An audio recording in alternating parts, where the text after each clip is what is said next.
অন্তর্বর্তীকালীন সরকারের জারিকৃত ১৩৩টি অধ্যাদেশের মধ্যে ২০টিকে বিল হিসেবে সংসদে না তোলার সিদ্ধান্ত নেওয়া হয়েছে। বাংলাদেশের কাঠামোগত বিচারহীনতার দিকে মোড় নেওয়ার সমূহ সম্ভাবনা রয়েছে। জাতীয় নিরাপত্তার কারণে আটককে গুমের সংজ্ঞা থেকে বাদ দিতে হবে। আমরা গত ১৬ বছরে দেখেছি, যদি সরকারের উপর কোনো জবাবদিহিতা না থাকে এবং সরকার যদি সর্বোচ্চ ক্ষমতা প্রয়োগ করার সুযোগ পায়, সেক্ষেত্রে সরকার কিভাবে ভিন্নমত দমন করে এবং কিভাবে নাগরিকদের অধিকার হরণ করে। আয়নাঘরের মতো গোপন আস্তানায় আটক করে রাখা হয় এবং যেখানে নিয়মিত নির্যাতন করা হয়। সাজানো কোনো বন্দুকযুদ্ধে ভুক্তভোগীকে হত্যা করা হয় অথবা পরে বড় কোনো অভিযোগের নামে তাকে সন্ত্রাসী হিসেবে জনসম্মুখে হাজির করা হয়। যে রাজনৈতিক দলের সদস্যরা গুমের শিকার হয়েছে, যে প্রধানমন্ত্রী নিজে নির্যাতনের শিকার হয়েছেন, তারা কিভাবে এই কাজ করে। বাংলাদেশের আইনি কাঠামোতে একটি বড় ধরনের পরিবর্তন ঘটে যাচ্ছে। মানবাধিকার এবং রাষ্ট্রের জবাবদিহিতার মতো বিষয়গুলো চরম হুমকির মুখে পড়ছে। সংসদীয় বিশেষ কমিটির পর্যালোচনার পর অন্তর্বর্তীকালীন সরকারের জারিকৃত ১৩৩টি অধ্যাদেশের মধ্যে ২০টিকে বিল হিসেবে সংসদে না তোলার সিদ্ধান্ত নেওয়া হয়েছে। এই ২০টি অধ্যাদেশের মধ্যে গুরুত্বপূর্ণ কিছু অধ্যাদেশ রয়েছে, যেমন গুম প্রতিকার এবং প্রতিরোধ অধ্যাদেশ ২০২৫ এবং মানবাধিকার কমিশন শক্তিশালীকরণ যে অধ্যাদেশটি আছে, সেই দুইটি অধ্যাদেশ খুবই গুরুত্বপূর্ণ। এই দুটি অধ্যাদেশকে যদি আইনে পরিণত করা না হয়, সেক্ষেত্রে বাংলাদেশের কাঠামোগত বিচারহীনতার দিকে মোড় নেওয়ার সমূহ সম্ভাবনা রয়েছে, যেখানে রাষ্ট্র নাগরিকদের সুরক্ষার জন্য প্রণীত আইনের ঊর্ধ্বে নিজেকে স্থাপন করবে এবং ফ্যাসিবাদী প্রবণতার দিকে ধাবিত হবে।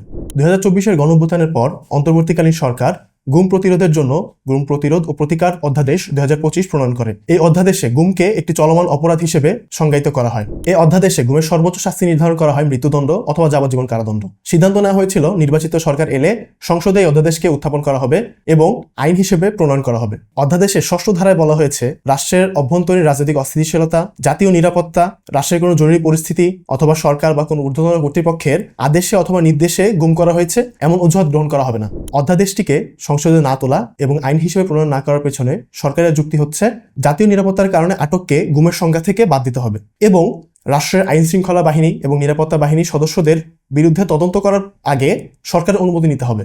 স্বরাষ্ট্র মন্ত্রণালয় বলছে যে অধ্যাদেশ একটি সংবেদনশীল অপরাধ, এর সাথে রাষ্ট্রের আইন শৃঙ্খলা বাহিনীর সদস্যদের দায় জড়িত, এজন্য এই আইনটিকে সংশোধন করা যেতে পারে। কিন্তু এখানে লক্ষ্য করার বিষয় হচ্ছে, গুম মূলত সরকারি বাহিনীর দ্বারাই হয়ে থাকে। সরকারের প্রত্যক্ষ মদদেই সরকারি বাহিনী যাকে রাষ্ট্রের জন্য থ্রেট মনে করে তাকে গুম করে। এখন যারা সরকারের অনুমতিতে সরকারের হয়ে গুম করেছে এবং তাদের বিরুদ্ধে বিচার করার জন্য আমার সরকারের অনুমতি নিতে হয়, সেক্ষেত্রে যে বিচার বিভাগ সেটা নির্বাহী বিভাগ অর্থাৎ সরকারের মুখাপেক্ষী হয়ে যাচ্ছে। বিচার বিভাগ স্বাধীনভাবে এখানে বিচার করতে পারছে না। কারো বিরুদ্ধে তদন্ত করার জন্য তাকে সরকারের অনুমতি নিতে হচ্ছে। সরকার এখানে ঠিক করে দিচ্ছে সে তদন্ত করতে পারবে কিনা অথবা বিচার করতে পারবে কিনা। এখন যেহেতু এখানে সরকারের স্বার্থ জড়িত আছে, সরকার চাইলেই অনুমতি না দিতে পারে। সেক্ষেত্রে বিষয়টা কি দাঁড়ায়, যারা গুম করেছে তাদের বিরুদ্ধে কি তদন্ত হবে না, অথবা এই যে অপরাধটা সেটা কি শাস্তি হবে না? এই শাস্তিটা কি পুরোপুরি সরকারের উপর নির্ভরশীল হয়ে যাচ্ছে? বিচার কি পুরোপুরি সরকারের উপর নির্ভরশীল? এখানে আরেকটি লক্ষণীয় বিষয় হচ্ছে, সরকার বলছে যে জাতীয় নিরাপত্তার স্বার্থে যদি কাউকে আটক করা হয়, সেটাকে গুম হিসেবে সংজ্ঞায়িত করা যাবে না। এখানে জাতীয় নিরাপত্তাটা কে সংজ্ঞায়িত করছে, কে ঠিক করে দিচ্ছে কোনটা জাতীয় নিরাপত্তার স্বার্থ? আমরা যদি দেখি, হাসিনার আমলে সরকার জাতীয় নিরাপত্তার দোহাই দিয়ে জঙ্গিবাদের জুজু দেখিয়ে ইসলামপন্থীদেরকে এবং ভিন্ন মতের মানুষদেরকে দমন করেছে, তাদেরকে গুম করেছে, তাদেরকে ক্রসফায়ার দিয়েছে। এখন যদি জাতীয় নিরাপত্তার সংজ্ঞাটা আমরা সরকারের উপর ছেড়ে দিই, তাহলে সরকার তার স্বার্থে জাতীয় নিরাপত্তাকে সংজ্ঞায়িত করতে পারবে এবং ভিন্নমতকে দমন করার জন্য সর্বোচ্চ ক্ষমতা প্রয়োগ করতে পারবে।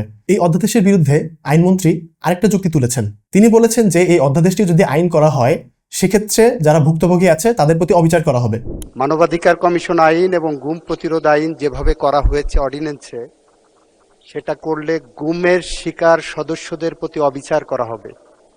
কারণ হিসেবে তিনি বলেছেন, আইসিটি অ্যাক্ট 1973 এর অধীনে মানবতা বিরোধী অপরাধের শাস্তি মৃত্যুদণ্ড, কিন্তু এই অধ্যাদেশে 10 বছর পর্যন্ত সাজা দেওয়ার সুযোগ রয়েছে।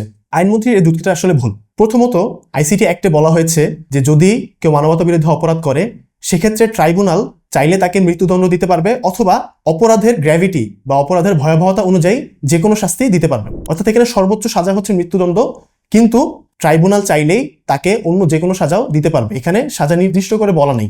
কিন্তু আমরা যদি অধ্যাদেশটির দিকে দেখি, অধ্যাদেশে বলা হয়েছে যদি কেউ কাউকে গুম করে, অর্থাৎ নিরাপত্তা বাহিনীর সদস্য বা রাষ্ট্রীয় কোনো বাহিনী যদি গুম করে, সেক্ষেত্রে অভিযুক্ত ব্যক্তি যাবজ্জীবন কারাদণ্ড অথবা অনধিক 10 বছর কারাদণ্ড এবং 50 লক্ষ টাকা জরিমানার দণ্ডে দণ্ডিত হবেন। কিন্তু যদি গুম হওয়া ব্যক্তির লাশ পাওয়া যায় অথবা 5 বছর পর্যন্ত তার কোনো খোঁজ খবর পাওয়া না যায়, অর্থাৎ ব্যক্তির গুম হওয়ার পর 5 বছর অতিক্রান্ত হয়ে যায়, সেক্ষেত্রে আসামির সর্বোচ্চ শাস্তি মৃত্যুদণ্ড অথবা যাবজ্জীবন কারাদণ্ড অথবা যে কোনো মেয়াদের কারাদণ্ড এবং এর পাশাপাশি অনধিক 1 কোটি টাকা অর্থদণ্ডে দণ্ডিত হবে।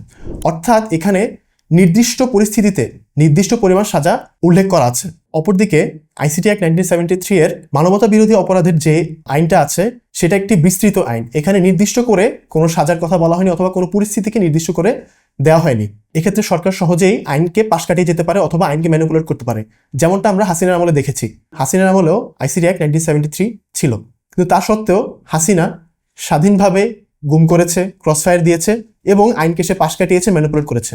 এর পাশাপাশি আরেকটি যে গুরুত্বপূর্ণ অধ্যাদেশকে আইন হিসেবে প্রণয়ন না করার সিদ্ধান্ত নেওয়া হয়েছে সেটি হলো মানবাধিকার কমিশন সংক্রান্ত অধ্যাদেশ।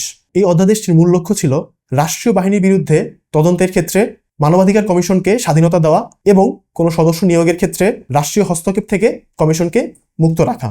যেহেতু এই আইনটি সংসদে পাশ হচ্ছে না, সেহেতু মানবাধিকার কমিশন কার্যত রাষ্ট্রের মুখাপেক্ষী হয়ে যাচ্ছে এবং রাষ্ট্র মানবাধিকার কমিশনকে নিয়ন্ত্রণ করতে পারছে, তাকে ম্যানিপুলেট করতে পারছে এবং তাদের কাজে হস্তক্ষেপ করতে পারছে। এর ফলে রাষ্ট্রে বিচারের ক্ষেত্রে যে একটা ভারসাম্য থাকার কথা ছিল, একটা ক্ষমতার ভারসাম্য বজায় থাকার কথা ছিল, সেটা নষ্ট হয়ে যাচ্ছে এবং পুরো ক্ষমতাটা সরকারের কাছে বা নির্বাহী বিভাগের কাছে কুক্ষিগত হয়ে যাচ্ছে। এক্ষেত্রে সরকারের ফ্যাসিবাদী প্রবণতা মাথাচাড়া দিয়ে ওঠার একটা সমূহ সম্ভাবনা দেখা যাচ্ছে। আমরা গত 16 বছরে দেখেছি, যদি সরকারের উপর কোনো জবাবদিহিতা না থাকে এবং সরকার যদি সর্বোচ্চ ক্ষমতা প্রয়োগ করার সুযোগ পায়, সেক্ষেত্রে সরকার কিভাবে ভিন্নমত দমন করে এবং কিভাবে নাগরিকদের অধিকার হরণ করে। আমরা দেখেছি একটা নির্দিষ্ট পন্থায় মানুষজনকে গুম করা হয়েছে ভিন্নমত দমন করার জন্য। রাষ্ট্রীয় মদদে গুম করার এই প্রক্রিয়াটি কয়েকটি ধাপে হয়ে থাকে। 1. টার্গেট সিলেকশন বা লক্ষ্য নির্ধারণ, ভিন্ন মতাবলম্বী বা সরকারের সমালোচকদেরকে চিহ্নিত করা। 2. গোপন আটক, আয়নাঘরের মতো গোপন আস্তানায় আটক করে রাখা হয় এবং যেখানে নিয়মিত নির্যাতন করা হয়। 3. ক্রসফায়ার বা ভুয়া গ্রেফতার, সাজানো কোনো বন্দুকযুদ্ধে ভুক্তভোগীকে হত্যা করা হয় অথবা পরে বড় কোনো অভিযোগের নামে তাকে সন্ত্রাসী হিসেবে জনসম্মুখে হাজির করা হয়। এবং 4. জোরপূর্বক স্বীকারোক্তি আদায়, নির্যাতনের মাধ্যমে তাকে আদালতে মিথ্যা জবানবন্দি দিতে বাধ্য করা হয়। গুমের অধ্যাদেশকে আইনে রূপান্তর না করা এবং মানবাধিকার কমিশনকে দুর্বল করে দেওয়া কোনো প্রশাসনিক ভুল সিদ্ধান্ত নয়, বরং দেখে মনে হচ্ছে এটি সুপরিকল্পিত একটি রাজনৈতিক সিদ্ধান্ত, যেখানে নাগরিকের নিরাপত্তার বদলে রাষ্ট্রের বিচারহীনতাই গুরুত্বপূর্ণ হয়ে উঠছে। 9 বছর গুম এবং নির্মম অত্যাচারের ভুক্তভোগী এবং বর্তমান সাংসদ ব্যারিস্টার আরমান সংসদে দাঁড়িয়ে বলেছেন, যে রাজনৈতিক দলের সদস্যরা গুমের শিকার হয়েছে, যে প্রধানমন্ত্রী নিজে নির্যাতনের শিকার হয়েছেন, তারা কিভাবে এই কাজ করে? এর পেছনের ক্রিয়ানক কারা? জনগণের ভোটে নির্বাচিত সাংসদদের কাছে বাংলাদেশের মানুষের এটাই প্রশ্ন।